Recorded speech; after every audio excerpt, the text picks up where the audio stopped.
Hey, so I found some more information about when you arrive to the Vista retreat, which is where you'll be living most likely, depending on if you're gonna live with the Disney program or outside. If you live outside, then you don't have to worry about this as much, I think, but you still have to be Disneyfied. So what you have to do, I'm just gonna get this paper out real quick. So what you have to look is your hairstyle, hair coloring, and fingernails have to be 100% within the Disney look guidelines upon arrival. So when you arrive to Vista, or wherever else you'll be living, you still have to go there to get your ID and everything else. But when you go, you have to be your hair has to be a neutral shade. It can't be like pink or green or purple. Like it has to be neutral. Your eye makeup has to be neutral as well. Like this, it has to be brown or a nude color. Your fingernails can't exceed over. It depends. It depends on where you be working, but they can't go over your fingers so much. Um, so and it says, please be aware of the guidelines regarding body alteration or modification. Examples include, but are not limited to, visible tattoos, branding, body piercings, tongue piercings, or splitting. That's when you can go like that with your tongue. So you can't, if you have that, basically you can't work at Disney World. Earlobe expansion, acquiring, or visible, disfiguring, skin implants. So you can have, again, you can have your studs in, but you may not have anything else. You can't have your cartilage or anything else, just your studs. So that's for body piercing. Tattoos may not be visible. If you have one on your back, that's fine, but you can't have the sleeves or anything else like that.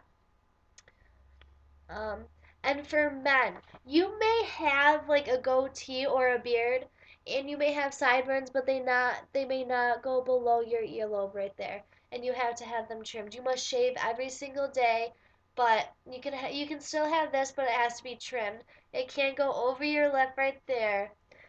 They want you to look presentable. They want you to look Disney-esque. Um, and when you do, as I said, when you do color your hair neutral color, makeup neutral color, business attire for women, when you go to class, a knee-length skirt, so like right there probably, nylons. You don't have to wear heels, like high heels, but you have to have some sort of heel. I believe you cannot wear flats. My sister went to a meeting and she went and she wore flats and they said that's not acceptable. You have to change. So if you aren't wearing something that's very acceptable, they will make you change. And your shorts must be at least 3.5 inches from your knee, so they can't be super short. They have to be within moderation. Um, what else? You can wear a polo, but nothing like too like flashy. They just want you to be presentable. Basically, they just want you to look presentable, as I just said. Um, And when you get there, what you should expect, day one, you should arrive on time because you have to get your membership. You'll find out where your house is, everything else. As I said, Disney look is important. Housing assignment, that's where community codes, you'll learn everything. Photo ID, parking sticker. So if you do drive or if you bring your car or something like that, they'll give you a sticker to put on your car. And parking is free for cast members, which is really cool. You'll meet with your housemates. Background check, that's really important. They'll do a background check on you. Work location, you'll find out where you're working and stuff like that. Course registration, so if you want to take classes, that's when you'll sign up to do it. Lifeguard swim test. Now that will be at Mickey's Retreat, which I'm not sure if you know where that is, but you have to go to Mickey's Retreat and lifeguard test if you're going to be a lifeguard. They have some high regulations for being a lifeguard in Disney World, which is good, but make sure you can pass them before you sign up to do that. Day 2 housing welcome session meeting. At at this meeting, you'll just have welcoming. It's It's just a free day for participants basically, and you'll get to know everything else. It gives you time to unpack, meet your roommates, go shopping for groceries, and you're gonna want to do that. You're gonna want to go shopping for groceries with your roommates. And this is also a good day to set guidelines with your roommates.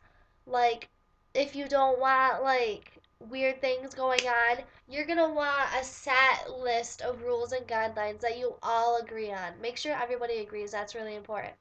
Day 3 or 4, you'll attend traditions. You'll attend your job and everything else, and company orientation class, stuff like that. Day 4, 5, or 6, that's working on location training. So you'll go to where you're working, not until like 4 or 5 days after you get there, but you'll go to where you're working. You'll learn about what you're going to be doing, training, which is really, really important. So that's what you'll basically be doing the first week you get there. And then after that, it's history basically. So that's what you'll be doing when you first get there. Which I mean, it's kind of a lot to take in, but you can print it all out. And there's it's kind of a thick binder too. But and if they do like you they will ask you if you want to stay. You can extend your stay in Disney World for up to a year basically, or forever. You can work there forever. I have friends that lived up here and they still work there, and now they're in their almost 30s. They've been working there for a really long time and they love it.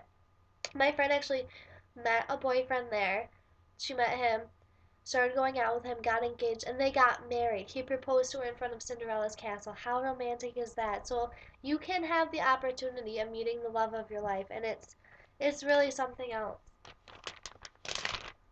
So and there is some stuff that you're gonna want to do prior to going, prior to your arrival date, and I'll talk about that in the video after this. So vlog number 3, I will talk about that, which I'll probably do right after this just to get everything all figured out and get you all set for your hopeful Disney College program, which I know you guys will all get accepted to.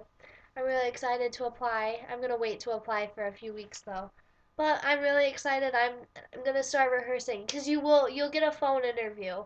I know I'm jumping all around, but you will get a phone interview and they'll ask you some questions, and don't lie. That's one of the worst things you can do is lie on your phone interview. If you have tattoos, tell them you have tattoos. If you have face piercings, tell them. I work with children 6 out of the 7 days of the week, almost all day. Full time college student, full time job. It's hard, but you gotta do what you gotta do. And if they ask you something about your job, you need to tell the truth about it because that might help you get the right job that you want, or they'll put you in a job that they think will be better for you, which it might be better than having a job that you thought you want but you really didn't. And Disney will try to work with you and get you the job that they think fits you the best. So that's always a good idea to never lie in a phone interview. I mean, yeah, people lie on their resumes, but you'll be working this job almost all day, every day for 6 months, and you don't want to get the wrong job. So I'm going to look at stuff that you have to do prior to your arrival date so I don't keep looking down and messing up and stuff, but I have it all written down, so I'll just try to memorize it a little bit. But stay tuned and I'll show you what you guys need to do before you arrive at Disney Vista Runaway. So, see you in a little while.